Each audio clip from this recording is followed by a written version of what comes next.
When Pastor Brian asked that I come and fill in for him, I got real excited. And it's a real joy to be with you today because it's nice to see familiar faces and to be among people that Connie and I have so enjoyed having fellowship with. It's really great to see you today and to be here today. And I am real glad that Pastor Brian asked me to come this day. And by the way, Dennis, I want to thank you and the band for that last song. That's very appropriate with the passage today.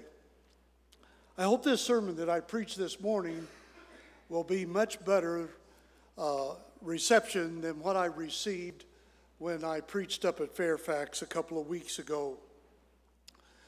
After my sermon, I, as we ministers do, go to the door and we shake hands with people as they leave. And so people were coming through the line, and there was this lady that came up to me, and she said, "Preacher, that sermon you preached today just filled my soul." Well, you know, that made me feel pretty good. We Revs like to hear compliments. And she said, "Oh, yes, it just really filled my soul today. I'm just so thankful that you came.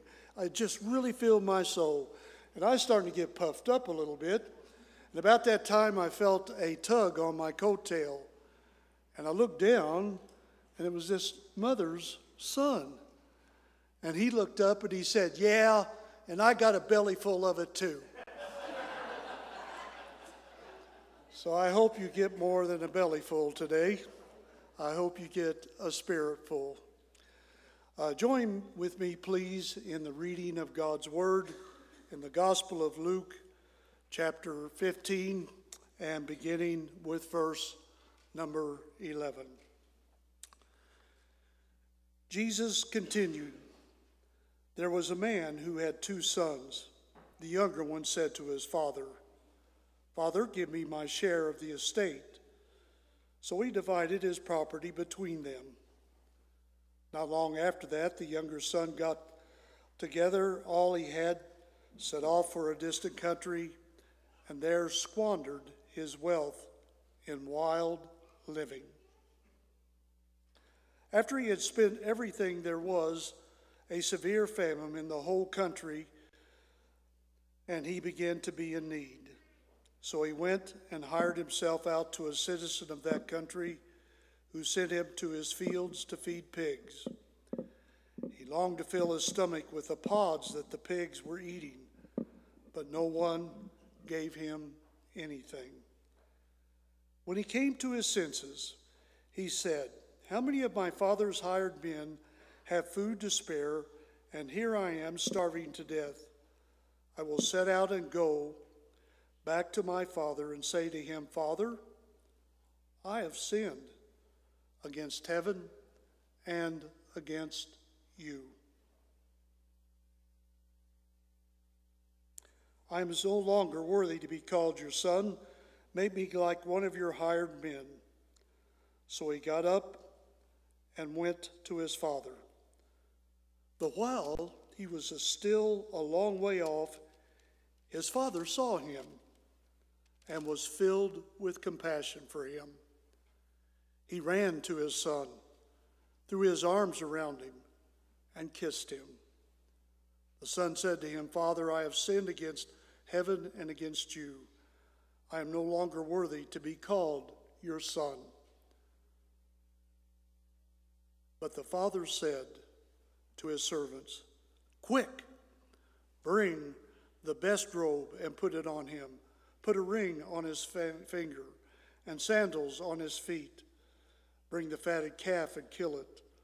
Let's have a feast and celebrate. For this son of mine was dead and is alive. He was lost and is found.' So they begin to celebrate." The word of the Lord. In my research for this message today, I ran across an interesting fact that I did not know. I do not know how accurate this fact is because I did not take time to look it up in the dictionary. But this article that I read said, The word father in the dictionary has the word fatigued in front of it. And after the word father in the dictionary, it has fathead. So welcome all of you fatigued, fathead fathers to a Father's Day Sunday worship service. Well, all kidding aside, it is Father's Day, and would like to bring a message of principles for us dads to practice in our lives. Now, as you look at the parable, and a parable, as you know, is a story that Jesus tells to produce a spiritual truth and a spiritual meaning. And in this spiritual meaning and truth, it always helps develop us, and we always learn something from it. Most of the time, we look at the son that went astray, but today I want to look at the Father, and through him, learn some principles that will really help us as fathers. Now, as you guys know, it's real easy to become a father. I remember when my first child arrived, I thought, wow, this is cool. I'm a dad. And I remember very much to this very day that there I was holding my son Jay and looking at him and just admiring him, and it dawned on me, I know nothing about being a father. Now, I heard a few sermons at church, but they went in one ear, out the other. Knew nothing about being a dad. I often told my son, Jay, I practiced on you, and when your sister come along, I knew what to do as a father. But he got the worst end of the deal. So let's look at these principles. And the first principle I want to share with you this morning is the principle of being available. The prodigal son, father, was available. It's interesting that he came to his father, and he came relaxed and willing to talk to his dad, knowing that his dad would listen to him. And he said, I want to take all of my inheritance now, and I want to take off. And of course, you know the story. The son did just that. The father gave him his inheritance, and he took off. Now, fathers, you and I, we need to be available to our wives, be available to our children. That means that we need to be at home as much as we can, to be with our children, and to be with our wives. Now, we live in a culture today where that's very difficult, very hard, because of schedules and work and all of those things. But I have come to believe that it is important that dad's presence is in the home. Be available. And with our children, we need to start this at a very young age. We need to start it when they're very small and talk with them and to play with them and talk about all kinds of things. And the reason for that is because when they get older and really start struggling with the things of life, they will feel comfortable in coming to us and talking to us about those things. Like the prodigal son felt comfortable in coming to his father and talking about wanting to have the inheritance that his father would give him later on. Also, we need to be accepting when we're available, not judgmental toward our wives or our children. We need to be accepting of them just like they are. And we also need to be transparent in our availability to our children and to our wives. Now, being transparent means that we let our families see us as a real person. You know, we got this facade that we've got to be a hero. We got to be a dad, and nothing bothers us, and all of this kind of thing. But it's important that our families see us as a person, that they see us when we're happy, they see us when we're sad, that they see us in how we deal with problems, that we see us how we deal with the opposite sex. And of course, that's important that we treat our wives with proper respect and love, that our children may see that so they'll know how to treat the opposite sex as they get older. They need to see us at all stages of life that, hey, my dad's a real guy. He's not this person way up here, but a real honest to goodness guy. And this goes a long way, this business of transparency. A fellow by the name of Robert Fulghum had written a book many years ago called All That I Ever Learned Was in Kindergarten. And some of you may have read that particular book.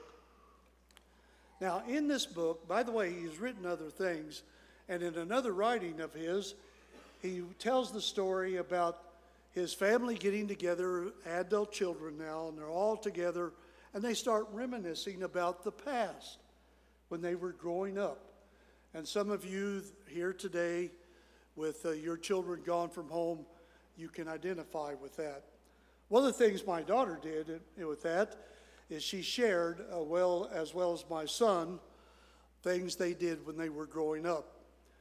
But my daughter said, you all don't know this, but every Christmas I would go in the middle of the night, sneak in under the Christmas tree, open my packages, see what I was going to get, and just gently and perfectly seal them back up. So on Christmas morning, I would just act real surprised. Well, this is the kind of deal with Fulgham's family. His oldest son said, when I was 14, Dad, I remember when you and Mom were gone, that I went out to the garage, opened the garage door, and I got in the car, turned the key on, backed the car out of the garage, and I drove around the block several times, drove the car back into the garage and parked it, and you never found out, you never knew. And then he said, oh, and another time, Dad, when you and Mom went to the grocery store, all of us kids got together, we went out in the backyard and we smoked a cigar. And you got back sooner than what we thought you would, and we hurried around hiding it, and we thought sure we were caught, but we weren't, and you never knew about it. And of course, they go on with some other stories. And finally, Robert says to his family, his children, he says, now, let me tell you what your mom and I got by with that you don't know anything about. So first of all, whenever your grandparents would give you gifts for us to give to you, we always took a cut out of it. Wish I'd thought of that one. And second of all, we always fed you leftovers. And your mom always dressed it up to make it look like something else, and you never knew. And by the way, I knew whenever one of you children came in and took my billfold and took money out of it. I also know who sent those anonymous Valentine cards to you. And I also know that whenever you lied, that I pretended like that it was the truth, because neither one of us could stand what the truth was. And another thing, when you went away to camp and you called home and said you were homesick, and I said I was too, I lied. It is kind of nice when the kids leave, isn't it?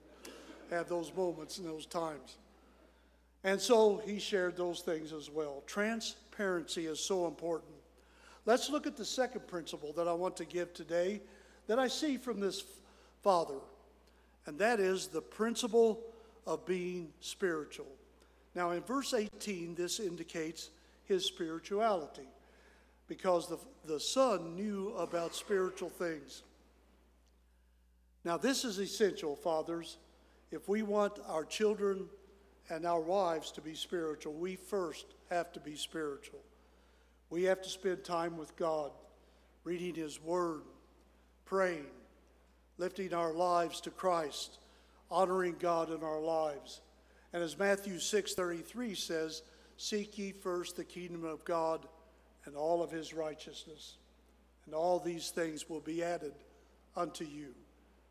So we must put God first in our lives and honor God. And then we need to teach this to our children. And in Ephesians 6, it tells us even we're to teach and strengthen our wives spiritually. So we need to teach them the principles of God and why God's important in our lives. And we need to teach them by showing them how God fits into the problems they have at school, how God fits into their daily lives, and how important it is to give our lives to the Lord and to give ourselves to Him. We need to really be spiritual models to our children and to our family as well. We need to show them how a real Christian lives and how a Christian should talk and act and be. We need to model Christ-likeness before our families. Kurt Warner, the great quarterback for the St. Louis Cardinals, or the St. Louis Rams, I should say, was a rags to riches quarterback. He had his struggles as a quarterback. He finally went to St. Louis and became a great quarterback. In fact, he led the St. Louis Rams into the, as you remember, with the Super Bowl game against the Tennessee Titans, the 34th Super Bowl game, that they won that game. And he became quite a quarterback. But what a lot of people don't know about Kurt Warner is that he is a Christian man. And he became a Christian through the influence of his wife and watching her as she went through several tragedies in her life and how she handled those tragedies. And after a while, they got engaged and got married. And of course, before they got married, he became a Christian and started going to church in St. Louis. He got involved in a Bible class and really got involved in church. Now, Kurt Warner does an interesting thing that I like. I think it was pretty clever. He printed his own trading cards. Now, it's not an ego thing that he did this. It was like all trading cards with his picture on it and so on, some stats, etc. But on the reverse side, it was a testimony of how he come to know Christ and why Christ was important in his life and why others ought to give their lives to Christ. He says this about men and spirituality.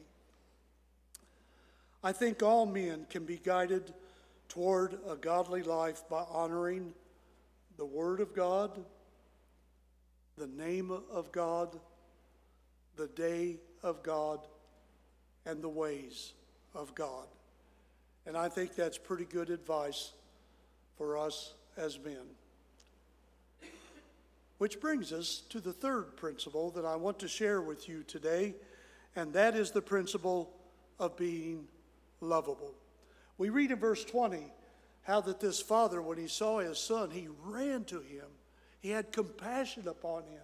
He hugged him. He kissed him. He was lovable. I think he was probably lovable before this. And he was lovable with both of his sons. Not just the prodigal son, but his other son as well. Actually, that son kind of never gets much of attention, but there's some important principles concerning his life as well. So let's think about this lovable thing. For one thing, our love toward our families ought to be genuine. It ought to be unconditional. We need to accept each child that has different personalities.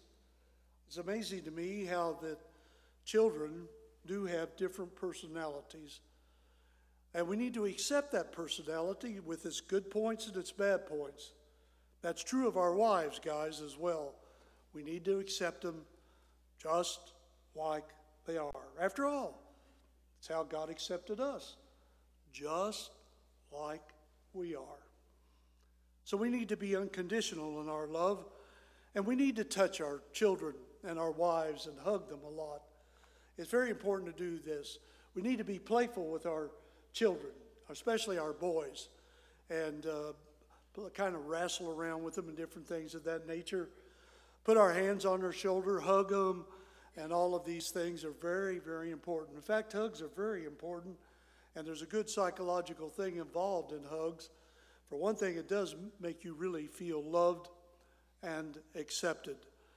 Now, I don't know about you, but I grew up in a home that wasn't big on hugging.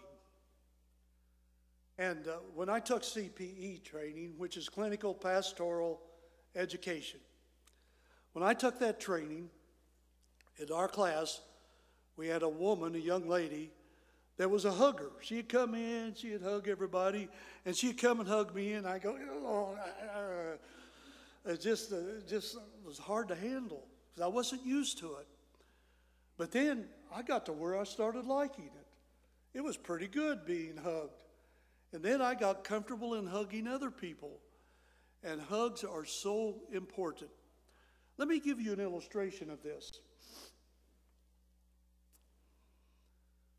In a cartoon, and I think it's the Circus Family, but I'm not sure, is a daughter, a teenage daughter. She's sitting on a divan in the living room. She's watching TV, has a bowl of popcorn in her hand.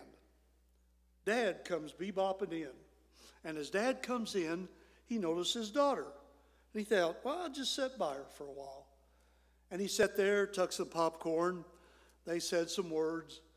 And then he got to thinking, and boing, the balloon. You know, in the cartoons, the little balloon comes up. Well, this balloon came up.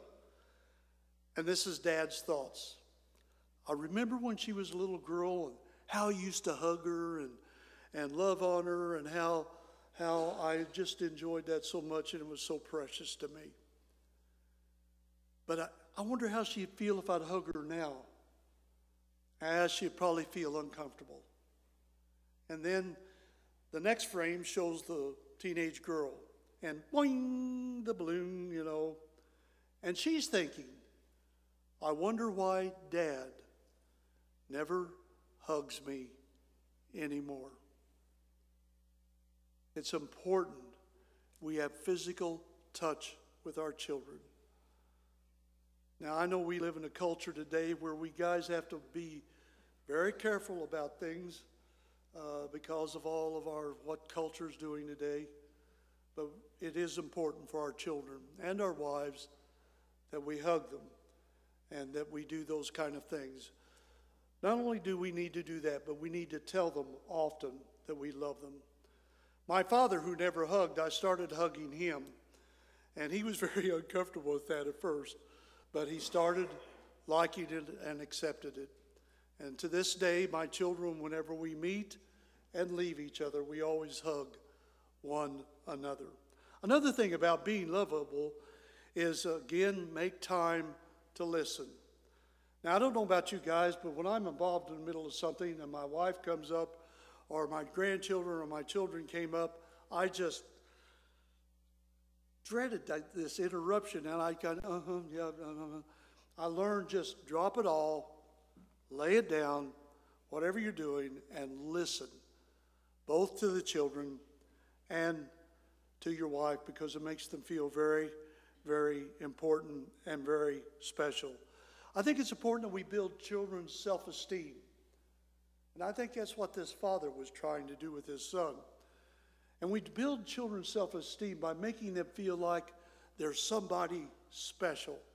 We give them responsibilities so they learn how to develop self-confidence in doing things and accomplishing things in their life. And this is the hardest in developing self-esteem, is letting them make their own mistakes. That's hard, isn't it, dads and moms? But sometimes we need to let our children make wrong choices, wrong decisions, so they will learn not only the consequences, but lessons that will develop them into making right decisions that are not harmful. And that's a very important thing to do. And we need to let them do that. Then we need to be gentle in this business of being lovable, not being harsh with our children and our wife. Because when we get harsh, it pushes them away. But when we're gentle, it draws them to us. And it's good that they see us as a strong man, a confident man, a man that can get things done, and a man that's a leader. But they also need to see this gentleness in us. See this gentleness. And so we need to really be doing that, and we need to watch our criticism and being critical of our children and our wife as well. It is said that when a father gives one compliment toward his son or daughter, that he gives 10 critical remarks that takes all of that compliment away. So we need to watch that. Let me illustrate this to you about being lovable. By the way, I forgot to tell you that this father of the prodigal, he let his son go to make those mistakes. Okay, now, the illustration I want to give you. I just love this story. I wasn't able to give this morning because we were running out of time. There was a man that was in Oregon. He was in Portland, Oregon. He was at the airport, and he was standing there waiting for a friend. And there was a gentleman that come out as he exited off of the plane. He was coming out, and he had 2 small bags in his hands. And he sees his family, and just a big old smile. And he starts running over to his family, and this man, of course, is observing all of this. And he comes to his youngest son, and which is about 6 years old, and he takes his son and he hugs him, and he says, "Wow, Kevin," says, "you just are growing all the time. I can't tell you how much I love you and how proud I am of you." And then he looked over and he saw his oldest son, and he went over to his oldest son, gave his oldest son, which was probably about 11 or 12, and he gave him a big old hug, and he said, "Man, I love you so much. I have missed you so very much. You are so important in my life." And they just hugged there for a while and looked at each other. And then he noticed his wife holding their little baby, which was probably about 4 months old. And so he went over to his wife and took the baby from her arms and hugged her and kissed on her and said, "You're just my little pumpkin. I just love you so much, and you're so special to me." And he rocked her for a little bit, and then he held her in his arms, and she just cradled in his shoulder, just comfortable and relaxed. And then after a few moments of that, he handed the baby to the oldest son, and he said, "I've saved this for the best part." And he went to his wife and gave her a hug and a passionate kiss. They just looked at each other for a long time in their eyes. And he whispered, mouth to her, "I love you, sweetheart." Now that is showing how to be lovable. Now, this man that's observing all of this, he goes over, he can't help it. He says, "Man," he said, "this is amazing. You chose such tenderness and love to your family. And I hope I can do that." How long have you been married? So we've been married for 12 years, but we've been together for 14 years. And he said, "Boy, I hope when I've been with my wife for 12 years, I can be that way with you, with my wife and my family." And he said, and he looked at this man straight in the eye, and he said, "Don't wish, decide." It's good advice. Let's decide, guys, to be lovable.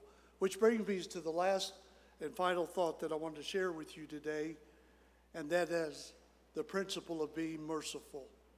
This father forgave his son when he came back. He didn't lecture him.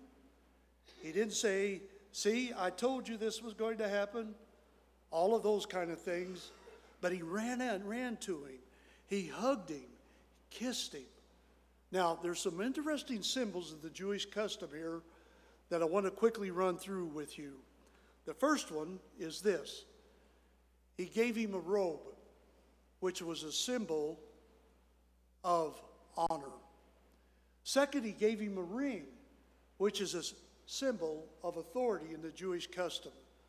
Third, he gave him sandals, which meant that the slaves in those days walked barefooted, sons wore shoes. And then third, he killed a fatted calf. Now, when you killed the fatted calf, this is very, very significant.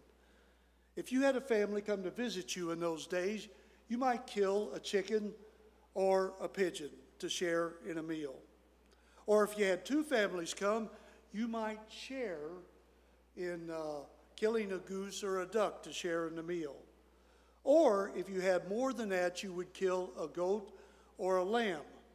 Now, when the goat and the lamb were slaughtered, they slaughtered it in the front of the door, outside, of course, in the front of the door. And this is very significant. So whenever the guest would walk, they would have, in order to get into the house, they would have to walk over the blood through the threshold to get into the house. Now, this blood signified that when they walked over, that the past is forgiven and forgotten. And as they walked in, a new relationship takes place. That's a pretty cool custom. So he was saying to this son, you are forgiven. The past is the past. And dads, we need to forgive our children and our families as well. I want to close with this. It's called Top 10 List, and this is a survey, by the way, of elementary children of what indicated the 10 most appropriate things and qualities for dads. He takes time for me. He listens to me. He plays with me. He invites me to places with him. He lets me help him.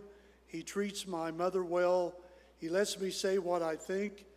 He's nice to my friends. He only punishes me when I deserve it. He isn't afraid to admit when he's wrong. So, fathers, there are some principles for you and me to practice in our lives. May God bless you.